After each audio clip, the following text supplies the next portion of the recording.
Don't you miss being involved? I was the East Coast distributor of Involved. I ate it, drank it, breathed it. Then they killed Martin, they killed Bobby. They elected Tricky Dick twice. Now people like you think I must be miserable because I'm not involved anymore. Well, I got news for you. I spent all my misery years ago. I got no more pain left for any of you. I gave it the office. So what do you want? I want them to stop looking to me for answers, begging me to speak again, write again, be a leader. I want them to start thinking for themselves, and I want my privacy. No, I meant, what do you want?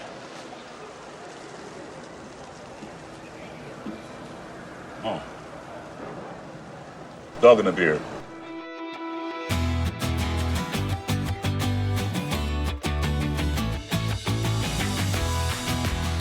Oh my goodness, folks, we're back once again. I'm excited to talk to you today, Gareth. It's going to be a very, very brief show. It's going to be a cameo appearance from myself and possibly from yourself. I'm Jett Lau. I'm Gareth Higgins. The conversation never ends, and today is a special, time-sensitive, perhaps even urgent conversation. We're responding to a significant event in the world of cinema. You know, Gareth, last night I was watching one of my favorite films. I try to watch it a few times a year. It's not Eyes Wide Shut by Stanley Kubrick. That I watch once a month. But Right. I was watching another film by him early in his career, the early 60s, maybe around 64, Dr. Strangelove, or How I Learned to Stop Worrying, Love the Bomb. Is that what it is? How I Learned to Stop, How I Loved. Worrying and love. How I Loved. Anyway, it's Dr. Strangelove. And you know Yes. what? That's a fine film. It's That's a fine wonderful, film. wonderful satirical masterpiece. And during all the scenes on the plane that's going to go Yes. bomb Russia, there's a young bombardier. This is a very important part, very important part. He's the guy that's actually going to flip the switches that'll drop the devastating nuclear bombs in Russia, thereby destroying the world. And lo and behold, it's a young James Earl Jones. And his performance is so fine, Professor Dr. Gareth Higgins. I asked myself, James Earl Jones, is he still with us? He will always be with us, and sadly, he passed away in bodily form just yesterday at the ripe old age of 93, or as my elderly neighbor would say, 3 and 90. I have a 99-year-old neighbor who when we talk show, he says, I'm 9 and 90. Do you live in Stephen King's Castle Rock? Are you in Maine? Where are you? I live in a positive, hopeful, life-giving variation on Stephen King's Castle Rock, and our 9 and 90-year-old neighbor is a wonder to be around, just as I imagine it would have been a wonder to spend time with James Earl Jones, who, of course, dear listener, feels like he's been with us all of our lives. The first time I imagine I ever heard his voice was in Star Wars, and nice to see Mark Hamill tweeting "R.I.P. Dad." If that's a spoiler for The Empire Strikes Back, I apologize. And we decided to do just a little episode to pay tribute in our own way to the great James Earl Jones. Jett, what do you think about when you think about James Earl Jones? Well, you know, you brought up Star Wars, and of course that film and how it changed culture, U.S. culture, and then of course the economics, I should say, of cinema is And undisputed. the economics of the world It's unparalleled. entertainment. Yes, It's unparalleled. But here's relatively the thing. popular. Yes, here's the thing.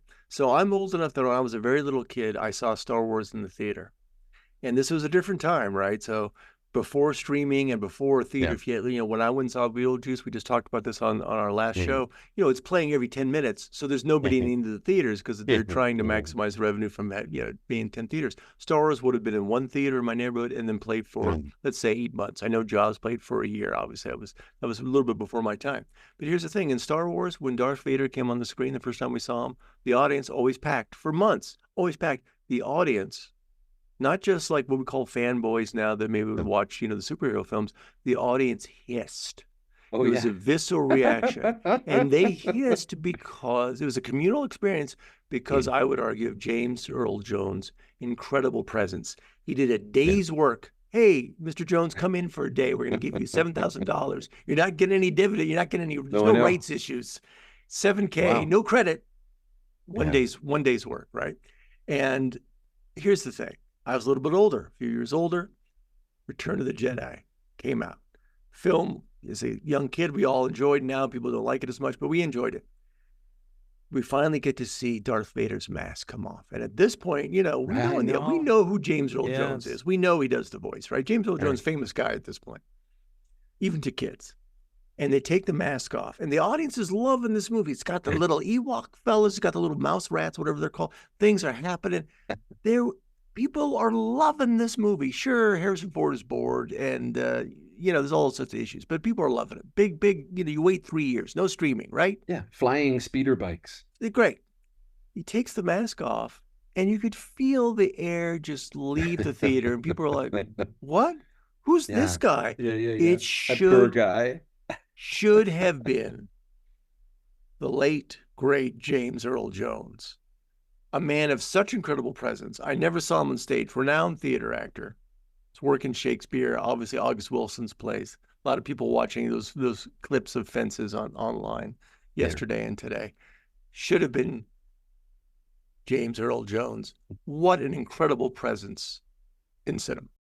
Well, presence is the word, and authority is the word, and also a sense of a guy who took the craft seriously and took himself just seriously enough, not too much, and not too little. Obviously, the Star Wars films are the ones that most people know his voice from, but I want to recommend two other movies that came out only a couple of years apart. And his performance in these two films couldn't be more different. That's John Sayles' Matewan and Phil Alden Robinson's Field of Dreams, which is a film I think has always suffered from having the wrong title. It's adapted from a book called Shoeless Joe. Shoeless Joe is a much less sentimental title than Field of Dreams. I'm not sure Shoeless Joe is the right title for that film, but Field of Dreams is definitely not the right title for that film. And there are many people, I think, who haven't watched the movie because they think it's going to be cheesy sentimental. I think it's a much Are you talking about me? Because I've never been able to watch it. I'm talking about people, generic people. Just people generically. Everyone's worthy of equal dignity, even if they did make a cursory attempt at watching Field of Dreams once at my behest and gave up after 2 minutes. I will try again. I promise. Possibly, I was expecting No Way Out: 2, and that was my bad. Field of Dreams, Shoeless Joe, whatever the movie should be called. James Earl Jones is a moral anchor in that film. He plays a character who's not only based on J.D. Salinger, but in the novel, the character is actually called J.D. Salinger. But I think that Mr. Salinger threatened to sue the film company, so they had to change the name. He plays a very interesting, original character who's had a massive impact on culture and then has withdrawn further. And the magic opportunity he's given is, does he want to come back, but in a sense on his own terms? The scene you played at the start of the episode is not only a lovely little joke, but as you were saying to me off air while I was observing, dear listener, I was observing Jett with his headphones on, hearing this dialogue for the first time in his life, and the childlike delight that crossed his face. He didn't hiss or do the opposite of hiss, but you seemed to find that little scene amusing. And then you said to me, there's your evidence. James Earl Jones could make anything sing, could make anything sound authoritative. In Matewan, he plays a character who is targeted. He plays a character who is deeply vulnerable, and he plays a character who is doing, frankly, more than he can actually do with what he has. And one of the great social movement films, Matewan, by John Sayles. Maybe the last thing I'd want to say about James Earl Jones is, this is kind of a cliche, but in his case, it's really true. There's honestly nothing that he didn't make better. A couple of double negatives in that sentence, but if I see that he's in something, automatically a reason to watch it. And to echo something you just said, you never saw him on stage. I never saw him on stage too, but I did have the chance to see him a few years ago, and I didn't. And so perhaps it's time for me to affirm I'm not going to do that again. When I see a veteran who's treading the boards, the opportunity to go and see them in live theater, I'm going to do that. And I know you're going to watch Field of Dreams, and everything will be better as a result. I am. We're doing a Reagan show, so maybe I could do it as a double bill. I think of Costner being big in the Reagan era, so I'll watch Reagan tonight and Field of Dreams. You talk about his range or wanting to see. He has 190 credits on the IMDb. 190 credits. Wow. I'm not sure all of them you want to see, but I kind of want to. I also Yeah, want to you see. want to see him, his part of all of them. Did you know one of his credits is, and this is the actual name of the thing. It's not, here's the thing with James Earl Jones. It's literally James Earl Jones reads the Bible, King James Version.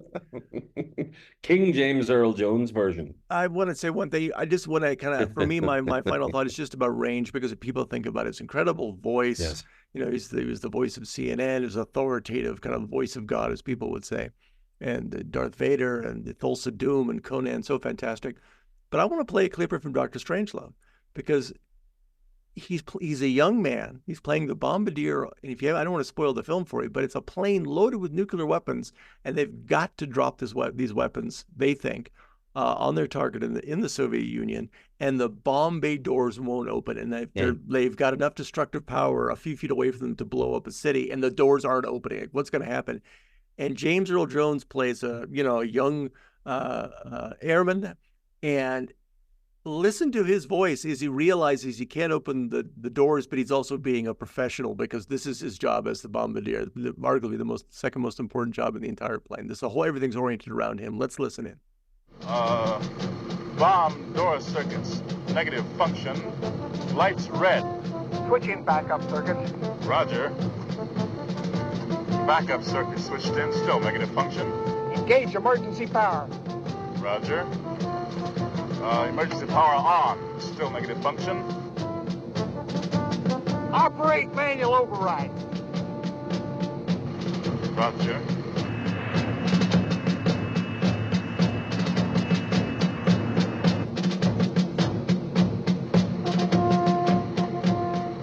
Still negative function.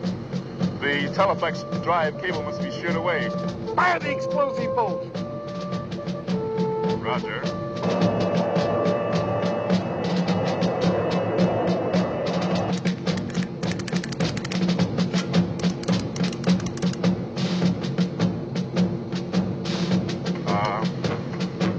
Still negative, sir. The operating circuits are dead, sir. Yeah, a little problem there with the negative function. The halt in his voice is fantastic, because it shows such range. Even as a young man, he can do authoritativeness, as Gareth says, and then he can just play somebody that's literally on the edge of panic. What a fantastic actor. My recommendation, I know Gareth's recommending Field of Dreams. I would recommend Dr. Strangelove, and it's also on YouTube. There was a TV show. I never knew this existed, Gareth, until I heard of his passing, called Eastside, Westside. Oh, yes. It's an American drama starring George C. Scott, of all people. Oh, yes. And every week, now imagine this today. Today we're full of like NCIS and Criminal Minds, more Criminal Minds, right? Every week it took place. George C. Scott. Somebody needs to do a show about meditation for restorative justice called Criminal Mindfulness. Well, there's time. Yeah, you've got a new task there. Put on your reminders. He works for a private community welfare service, and every week he does social work. That was the plot of this weekly show. He's only did one season. Can you imagine Apple Plus and Netflix, Apple Plus, we're doing a new show of we're focusing on a community health clinic, and every week we solve some public health problem. No, they absolutely should. They absolutely should. But let that be James Earl Jones's legacy. But young James Earl Jones is in this, and I watched the whole episode last night that he's in. And, reminded me of when I watched Minority Report, and there's a young Colin Farrell, and he's got scenes with this huge star, Tom Cruise, and Farrell burns up the screen. Or Viola Davis had already been a working actress for ages, where she's, in scenes with Meryl Streep in Doubt. And you go, oh my God, who is then Meryl Streep? Of course, is being very gracious, giving her space, right? But she burns up the screen. James Earl Jones, he will be missed. He was a giant. He is. Still with us. Thanks for listening, folks. We'll keep talking next time.